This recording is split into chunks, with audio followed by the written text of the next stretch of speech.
Assalamualaikum dan salam sejahtera. Bersama saya Siti Amirah bersiaran dari Majlis Sukan Negara Bukit Jalil untuk Buletin MSN. Kita mulakan buletin dengan rangkuman aktiviti sepanjang minggu ini. Jom saksikan.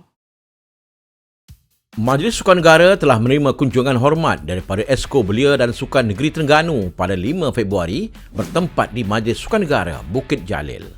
Pertemuan bersama Encik Abdul Rashid Yaakob, Ketua Pengarah Majlis Sukan Negara itu bertujuan untuk meneliti perancangan dan pelaksanaan pembangunan sukan di peringkat negeri bagi tahun 2024. Turut hadir sama Yang Berhormat Ustaz Hisamuddin Abdul Karim, Pengurusi Jawatankuasa Pembangunan Belia, Sukan dan NGO Kerajaan Negeri Terengganu. Mesyuarat Lembaga Pengurusan Majlis Sukan Negara Penggal ke-23 kali ke-9 telah berlangsung pada 6 Februari di Bilik Raja Wali Kasar MSN. Mesyuarat yang dipengurusikan oleh Menteri Belia dan Sukan Yang Berhormat Hana Yeoh telah membincangkan beberapa perkara berkaitan kertas cadangan iaitu kadar baharu skim pekerjaan jurulatih kebangsaan, kertas cadangan pelaksanaan inisiatif baharu pengasanan bakat talent transfer dan lain-lain lagi. Turut hadir ke mesyuarat tersebut Ketua Suksa Kementerian Belia dan Sukan Dr. Nagurendran Kanggayat Karasu, ahli-ahli lembaga pengurusan serta barisan pengurusan tertinggi Majlis Sukan Negara. Menteri Belia dan Sukan Yang Berhormat Hana Yeoh telah mengadakan perjumpaan bersama atlet pelayaran podium dan pelapis kebangsaan di Pusat Latihan Perahu Layar Kebangsaan Langkawi pada 4 Februari. Sesi perjumpaan yang dihadiri 12 atlet podium dan 13 atlet pelapis itu turut disertai Ketua Pengarah Majlis Sukan Negara Encik Abdul Rashid Yaakob. Pada hari yang sama, Yang Berhormat Hana Yeoh turut menyempurnakan perasmian penutup Langkawi International Regatta Perdana 2024 dan memeriahkan klinik bola sepak NFDP sempena majlis perasmian padang sintetik di Kampung Kumpulan Langkawi yang disertai seramai 160 orang pelatih dari Akademik Tunas dan Pusat Latihan Daerah NFDP Langkawi serta kelab komuniti setempat. FNN selaku rakan penaja Majlis Sukan Negara sekali lagi berganding bahu bagi menyerahkan sumbangan kepada atlet dan bekas atlet kebangsaan sempena sambutan perayaan Tahun Baru Cina 2024. Seperti tahun-tahun sebelumnya, program ziarah amal ini juga mendapat kerjasama daripada pihak Yayasan Kebajikan Atlet Kebangsaan YAKIB di mana barangan sumbangan dihulurkan kepada 8 orang bekas atlet kebangsaan yang tinggal di sekitar Lembah Kelang. Program penyerahan sumbangan berupa wang tunai serta produk FNN disempurnakan bersama Datuk Nurul Arifin Abdul Majid, Pengurusi YAKIB, Encik Muhammad Fauzi Ahmad, Pengurusan Acara dan Penajaan FNN dan Pengarah Bahagian Korporat MSN, Puan Puah Peling. Hampir 25 tahun FNN Beverages Marketing Sdn Bhd melalui jenama minuman Isotonic 100 Plus menjalin keakraban dan menjadi penaja setia Majlis Sukan Negara. Komitmen yang ditunjukkan FNN terutama bantuan yang diberikan bagi mendukung industri sukan negara dari peringkat akar umbi sehingga ke peringkat sukan prestasi tinggi diteruskan dengan ikatan perjanjian dan penajaan selama 5 tahun lagi sehingga 2028. Menurut perjanjian yang termeterai, pakej penajaan berjumlah RM4 juta bagi tempoh 5 tahun itu turut melibatkan pembekalan minuman 100 Plus untuk pelbagai kejohanan dan atlet pelbagai program di samping menyalurkan penajaan tunai untuk beberapa acara utama negara seperti Anugerah Sukan Negara dan kejohanan-kejohanan yang dianjurkan di Akademi Bola Sepak Moktadahari Gambang Pahang. Perjanjian hari ini menandakan utamanya sokongan MSN terhadap produk FNN, produk kami 100 Plus dan juga sokongan kami kepada MSN yang telah banyak menyumbang kepada perkembangan sukan negara. Menurut Datuk Rafiq, 100 Plus juga tidak ketinggalan memberikan sokongan padu dalam menjayakan program dan aktiviti sukan melibatkan pembangunan atlet-atlet muda sehingga ke peringkat sukan prestasi tinggi apabila syarikat korporat ini juga menjadi penaja bagi Persatuan Bola Sepak Malaysia, Persatuan Badminton Malaysia, Pasukan Johor Darul Takzim dan lain-lain lagi. Memang kami ada membantu dari segi melancarkan program-program dari segi memberi produk kami kepada acara seperti junior football, junior badminton, dan kita bekerjasama dengan erat dengan sports association juga seperti yang saya sebutkan tadi. Kami juga adalah penaja utama untuk FAM, for example. Di FAM pun dia ada junior league juga. BAM pun kami sebagai seorang penaja, dia orang pun ada junior league juga. Jadi kita bukan sahaja untuk program MSN tapi untuk sports association juga. Dalam pada itu, 100 Plus juga sempat memperkenalkan produk terbaru mereka yang diberi nama 100 Plus Pro. Produk terbaru 100 Plus ialah 100 Plus Pro. Itu tinggi dalam protein untuk masa recovery for all the athletes in terms of to consume. Ya, itu produk sangat baik, bukan saja boleh menghidrasikan badan tetapi juga boleh membantu proses recovery after sports. Kami sangat berbangga kerana dapat menjadi rakan kongsi Majlis Sukan Negara dan berusaha untuk memajukan sukan negara. 100 Plus, kini dulu selamanya bersama MSN. Kejurulatihan merupakan bidang terpenting yang menentukan kejayaan seseorang atlet dalam sukan.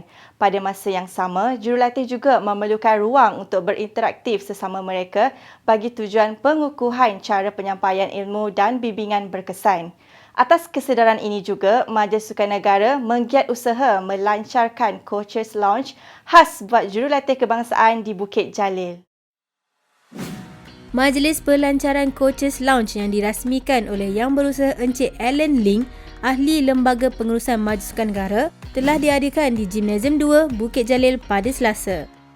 Saya ucapkan terima kasihlah atas jemputan untuk saya so-called soft launch tempat ini untuk jurulatih kita. Ini telah menunjukkan keprihatinan MSN terhadap kebajikan kerana sudi membekalkan satu tempat khas untuk jurulatih kita. Dan semoga tempat ini menjadi satu meeting point untuk jurulatih berbagai jenis yang sukan yang lain boleh berkumpul, bertukar maklumat, berinteraksi dan bersembang-sembang. Saya harap tambahkan silaturahim antara satu sama lain dan kita dapat sama-sama memajukan sukan. Majlis Sukan Negara mengambil inisiatif dalam memastikan hal ehwal jurulatih terus dijaga dengan kemudahan Coaches Lounge di mana bilik ini merupakan ruang kerja bagi jurulatih untuk melakukan tugasan, perjumpaan bersama atlet serta mengadakan taklimat ringkas.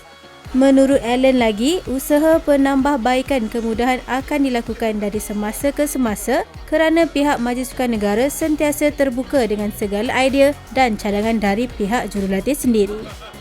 Memang ini cuma satu titik permulaan lah. Dari segi fasiliti dan sebagainya, memang dari masa ke semasa adalah komitmen daripada MSN untuk bertambah baik ataupun baik pulih ataupun membekalkan lebih banyak lagi kemudahan dan fasiliti supaya kita dapat memenuhi keperluan jurulatih kita. Dan sekiranya jurulatih kebangsaan ini mereka mempunyai sebarang aduan ataupun permohonan, mereka akan mengemukakan kepada pihak pengurusan MSN dan tentu MSN akan cuba sedaya upaya untuk membekalkan segala yang kita mampu demi kebajikan mereka.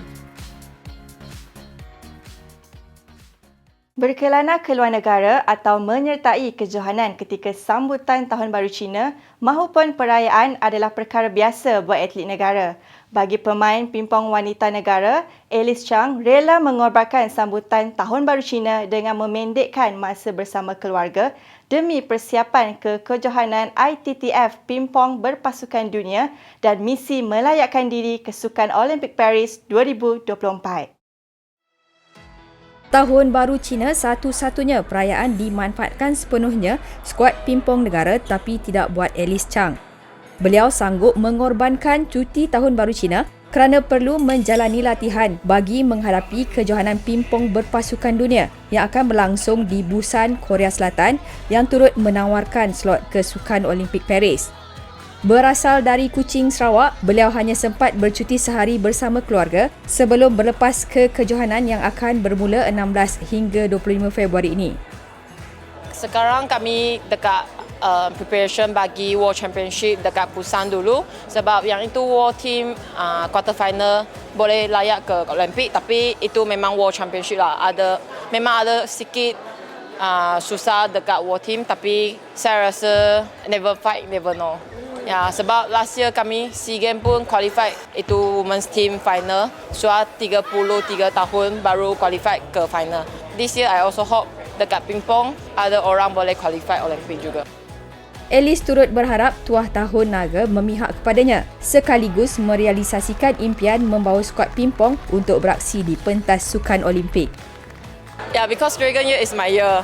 Yeah, 2024. Yeah. So I hope the first thing I hope tahun ini saya boleh menang banyak world ranking higher, macam world ranking top 50, top 30 punya player, dan saya harap pingpong team ada orang pergi ke Olimpik. Selain Alice, 8 lagi atlet akan menggalas cabaran negara ke Busan 13 Februari ini bagi menghadapi kejohanan berpasukan dunia yang akan membuka tirai pada 16 Februari 2024. Selepas itu, skuad pingpong dijangka akan ke Bangkok, Thailand pada April untuk kelayakan individu kuarta Asia Tenggara. Hello everyone, I am Alice Chang. I wish everyone happy Chinese New Year, 恭喜发财 and 身体健康。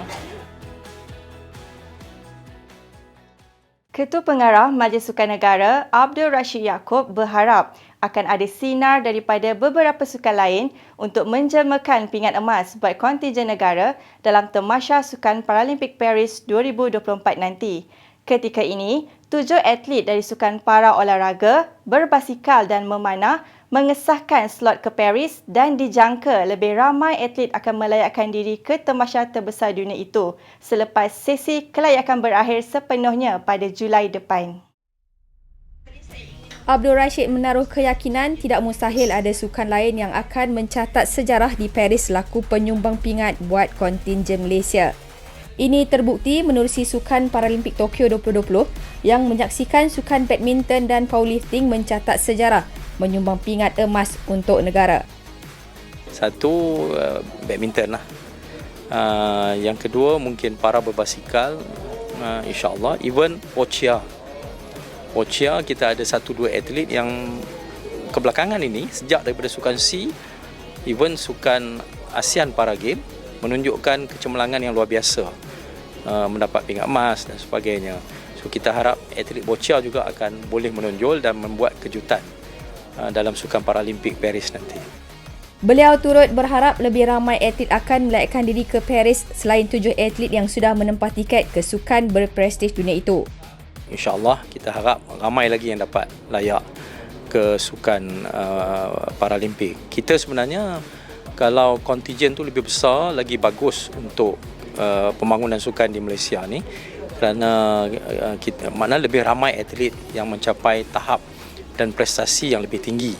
Sebab itulah mereka dapat layak ke Sukan Paralimpik yang merupakan sukan tamasya yang tahap tertinggi di dunia. Beliau berkata demikian selepas perjumpaan bersama atlet yang layak dan dijangka layak ke Sukan Paralimpik Paris 2024. 2 atlet para olahraga, 3 atlet para berbasikal dan 2 atlet para memanah telah mengesahkan tempat di Paris. Jangka lebih ramai atlet akan layak ke Paris menerusi sukan para badminton, powerlifting, boccia dan para renang. Tamasya Sukan Paralimpik Paris 2024 akan membuka tirai saingan pada 28 Ogos hingga 8 September 2024.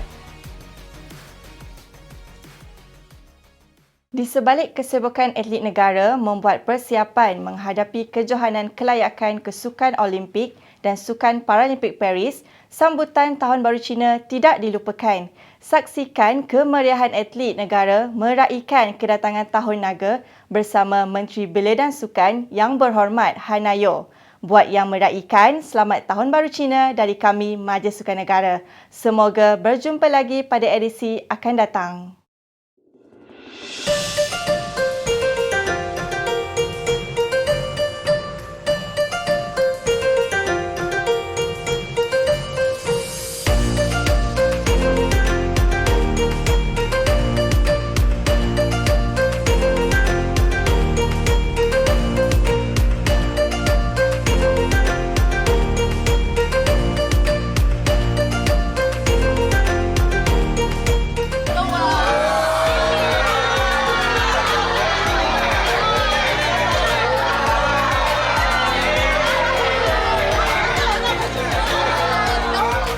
Kami warga sukan Kementerian Belia dan Sukan mengucapkan Muslimat